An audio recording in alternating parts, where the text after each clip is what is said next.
Day-to, viewers, the Colonel speaking to you live from the Grange for British Imperial YouTube Broadcasting. Today we've got another one of these Columbia test pressings of, performances of acts from plays. There you go.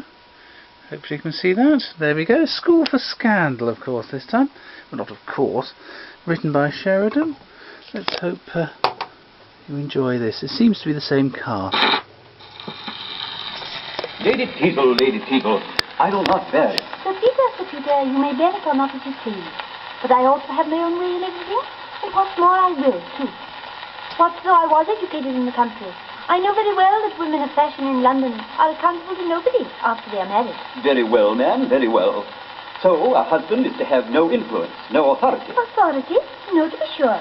If you wanted authority over me, you should have adopted me and not married me. I'm sure you were old enough. Old enough.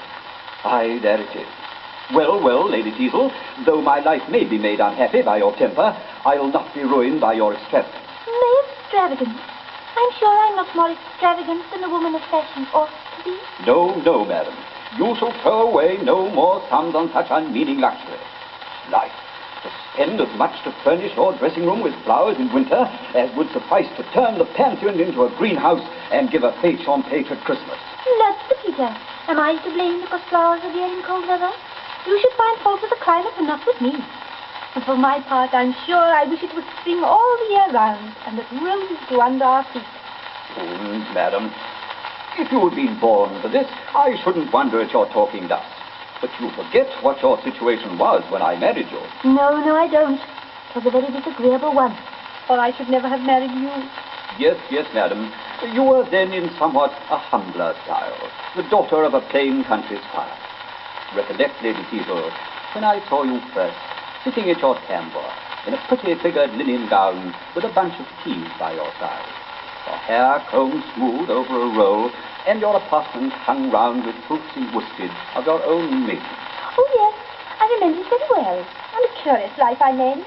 My daily occupation, to inspect the dairy, superintend the poultry, make extracts from the family receipt book, and comb my Aunt Deborah's lapdog. Yes, ma'am.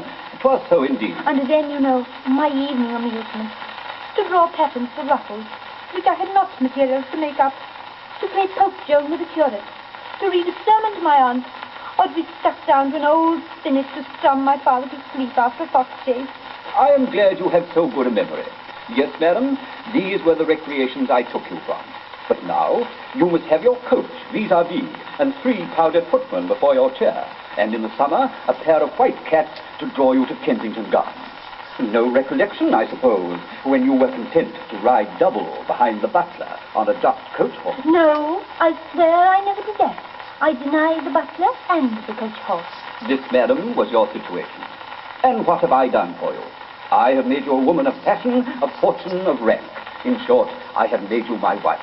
Well then, and there is but one thing more you can make me to add to the obligation. And that is? My widow, I suppose. I thank you, madam. But don't flatter yourself. For though your ill conduct may disturb my peace, it shall never break my heart, I promise you. However, I am equally obliged to you for the hint. Well, that told her, didn't it, viewers? Hope you enjoyed it. Thank you and goodbye.